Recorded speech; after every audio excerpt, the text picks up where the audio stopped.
Allah'ım. Benim ailem nerede?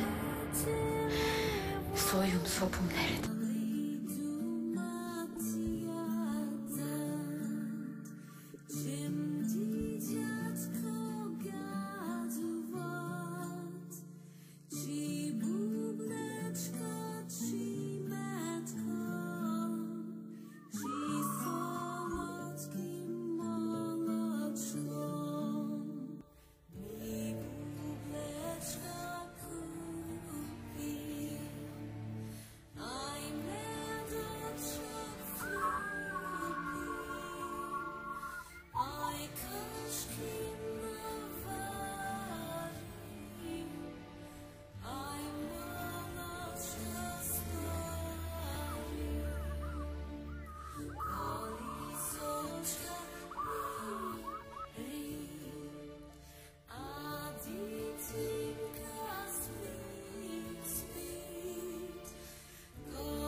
Demek savaşmaya karar verdiniz.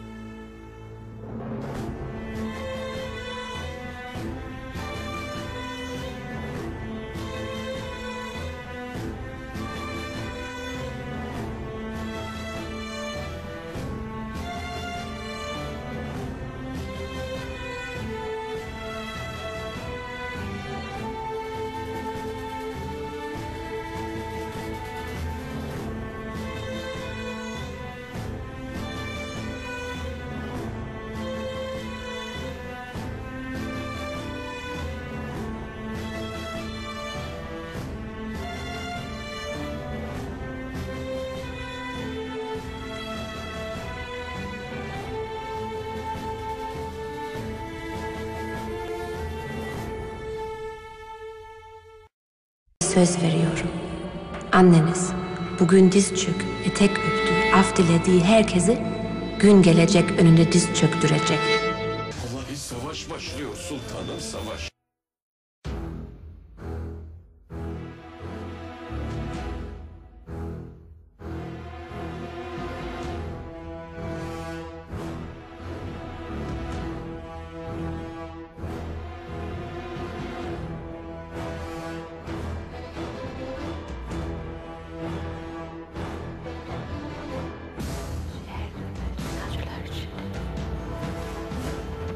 Vermek için bana yalvarsın.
Süleyman'a aşık. Onun için savaşmak istiyorum dedi.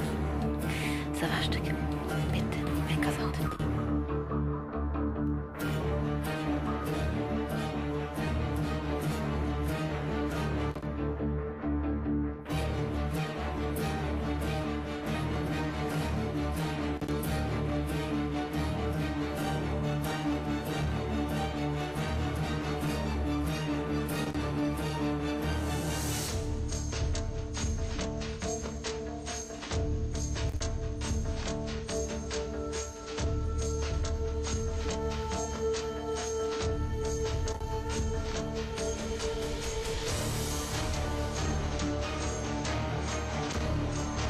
Seni azat ediyorum der. Bundan böyle hiç kimse sana köle, cariye diyemez. Bu sabah hünkârımız beni azat etti. Sizlerle eşit değil. Bulamaz. Koskoca valide sultan bile karşınızda duramıyor. Yakında öyle bir şey olacak ki yer yerinde mi oynayacak? Ne demek bu Hürrem? Neden gelmiyorsun? Beni azat etti Süleyman. Nikah kıymadan beraber olamayız.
Ne istediysem elde etti. Yine ben kazanacağım.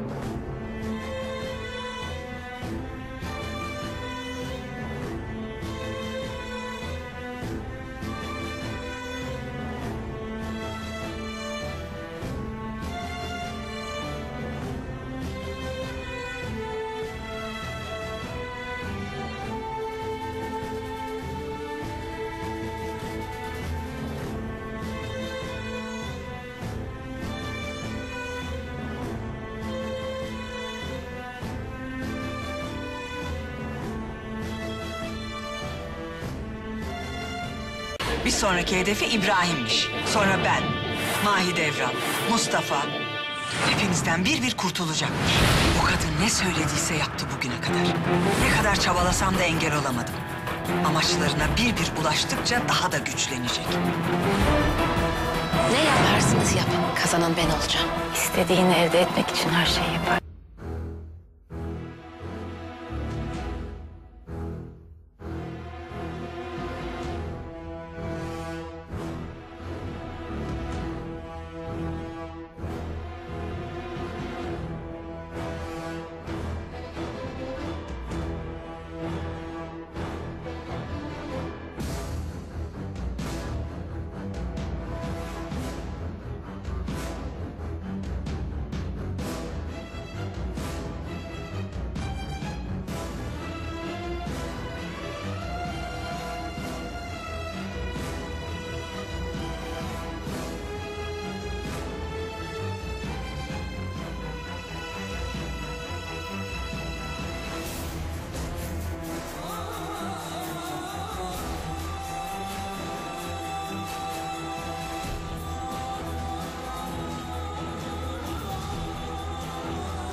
Harem bir yana, dünyayı siz yöneteceksiniz.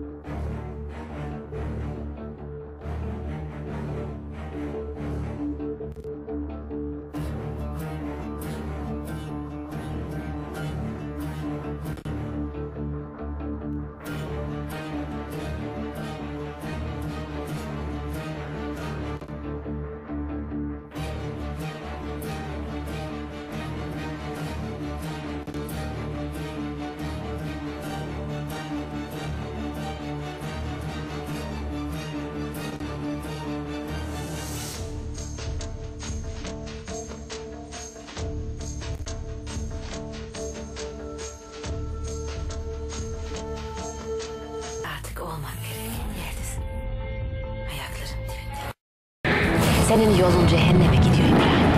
Malum, o yolda yürümek kolaydır. Şehzade Mustafa ile gizlice buluştular. Seni tahttan indirmenin yollarını arıyorlar. İşte burada delili.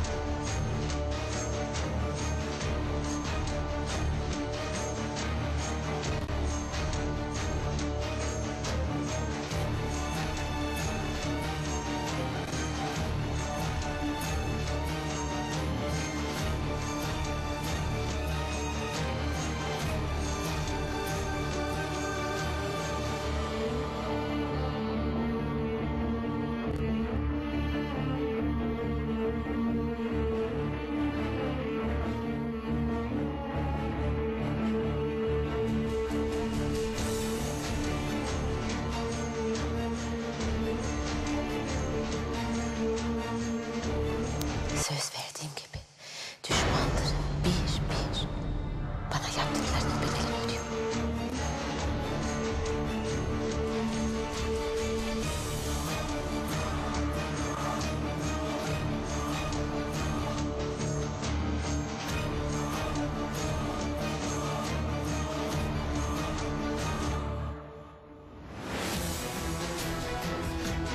Eğer kardeşime bir zarar verdiysen kendi elimle sökerim ciğerini. Sen dairene dön Mihrimah. Siz bana ne yapacağımı söyleyemezsiniz.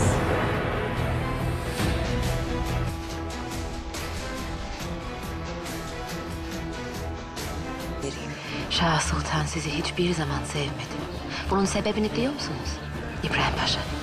Rüstem Paşa'yı da kızınız Mihrimah Sultan Hazretleri ile nikahlarsanız bu izdivacın da çok hayırlı olacağı kanaatindeyim hünkârım.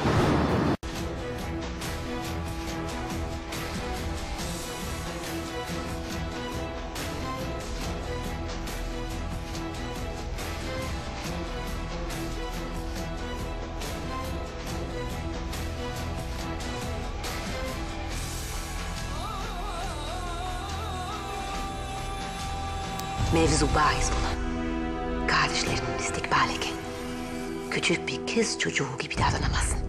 Ben evleneceksin diyorsam evleneceksin.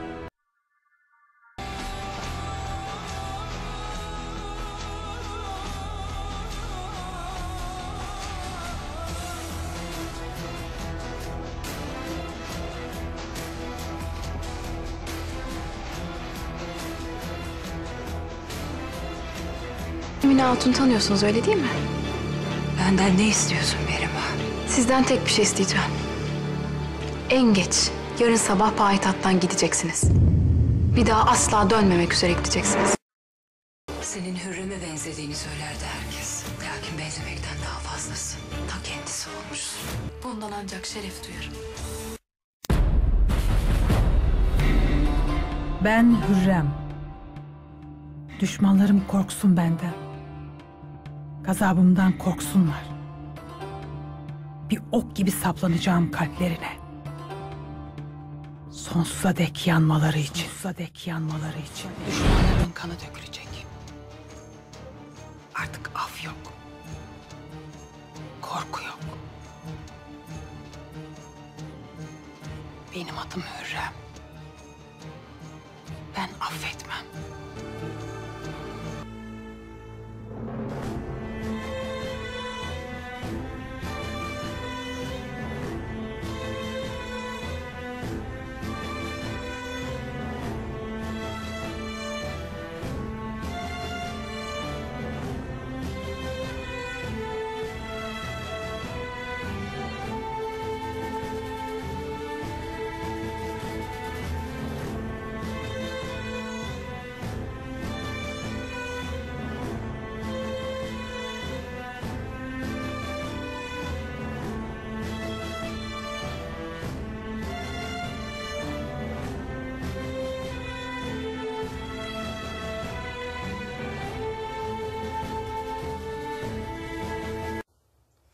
Validem siz ne düşünüyorsunuz?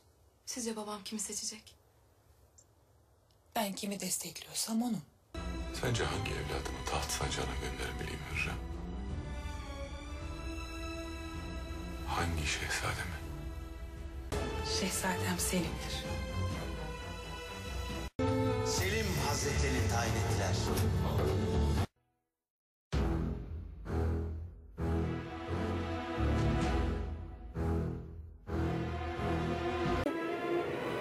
savaşmaya karar verdi. Ya o ya ben. İkimize bu dünya dar artık. Düşmanın sağ kolunu kesmek icap eder. Bunun içinde en büyük güç Yeniçeriler. Sadece Yeniçeri ocakları değil, paşanın adım attığı her yerde kazanlar kaynamalı. Benim ne maksatla buraya geldiğimi biliyorsun değil mi? Siz de diğer sultanlarımızın yolundan yürüyeceksiniz. Oysa ki onların akıbeti size ibret olur.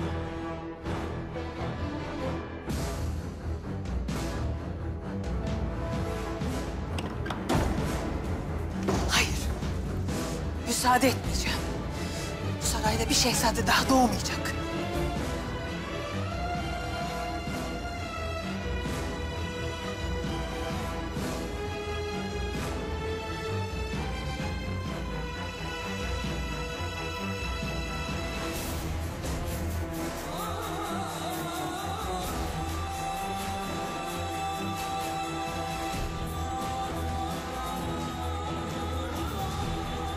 Mustafa Paşa'ya geri dönmek. Tekrar evlenmek isterim.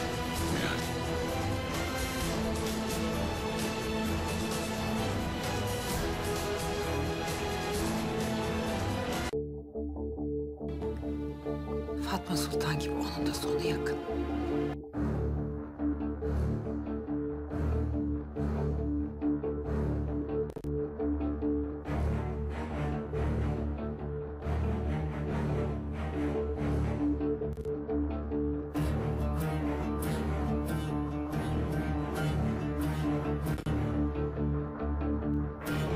Bu sarayda en yakını sizdiniz. Başınız sağ olsun. Nasıl yardımcı olur? Hazinenizi isteyelim. Münasiptir, arz edin. Çekiliriz.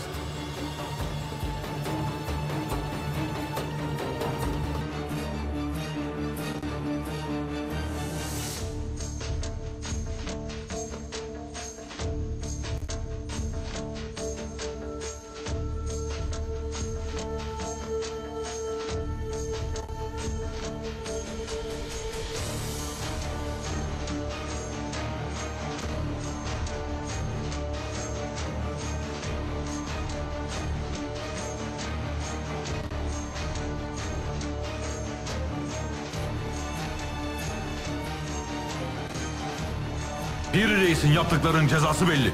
Piri Reis idam edildi.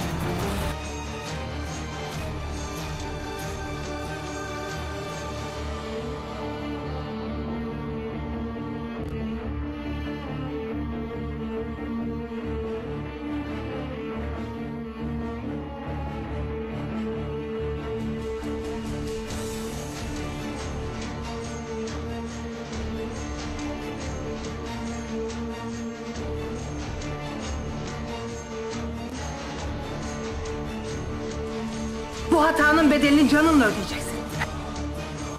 Neyi bekliyoruz sultanım? Emredin, ezelin başına. Nurbanu Hatun'un vadesi doldu. Hürrem Sultan da ondan kurtulmak niyetinde.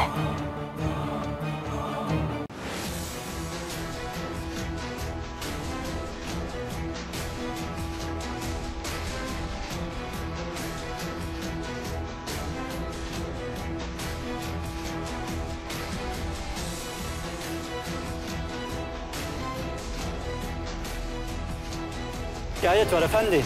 Zina yapılıyormuş bu hanede. Zina mı? Götürün şunları zindana atın. Üzerinize öyle bir çökerim ki gölgemin karanlığında yolunuzu kaybedersiniz.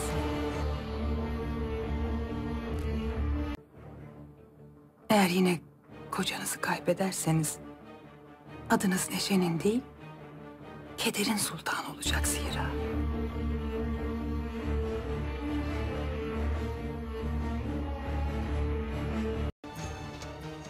Yaz kıyafetlerinizi hazırlayın sultan. Yakında tekrar dul kalacaksınız.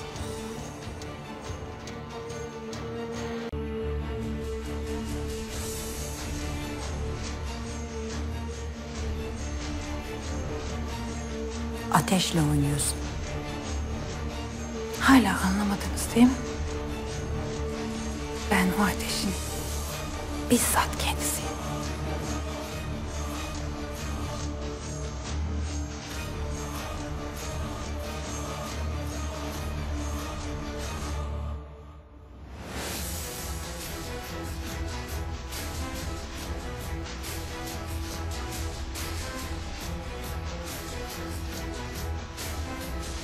Çık dışarı.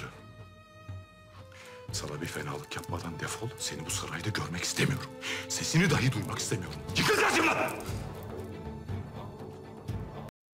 Ama sultan bir daha dönmemek üzere ayrılıyor buradan sultan.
Mustafa zayıftı, öldü.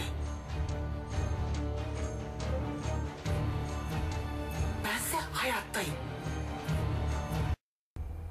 Bu savaşı ben kazandım. Ben Alexandra La Rosa. Osmanlı sarayına satılmış rutenyalı köle. 17 yaşında dünyanın kederini, zalimliğini öğrenmiş. Bir günde 1000 yaş almış. Yaşamaktan caymış, kadersiz, kimsesiz Alexandra. Ben Alexandra La Rosa. Kederimi kimseye söylemedim, paylaşmadım.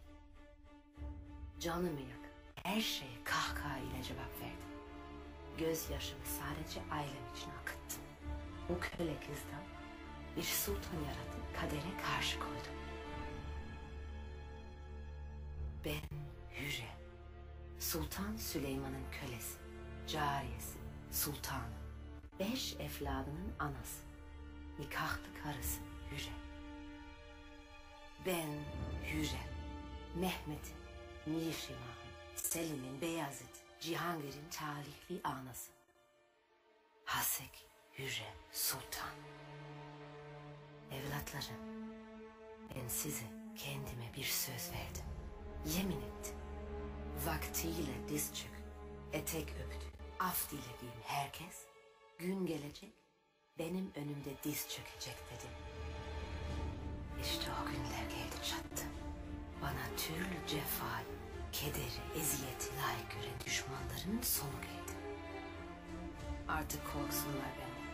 Zira aldıkları her nefesi zehirleyeceğim onlara. Ateş olup üzerlerine yağacağım. Harem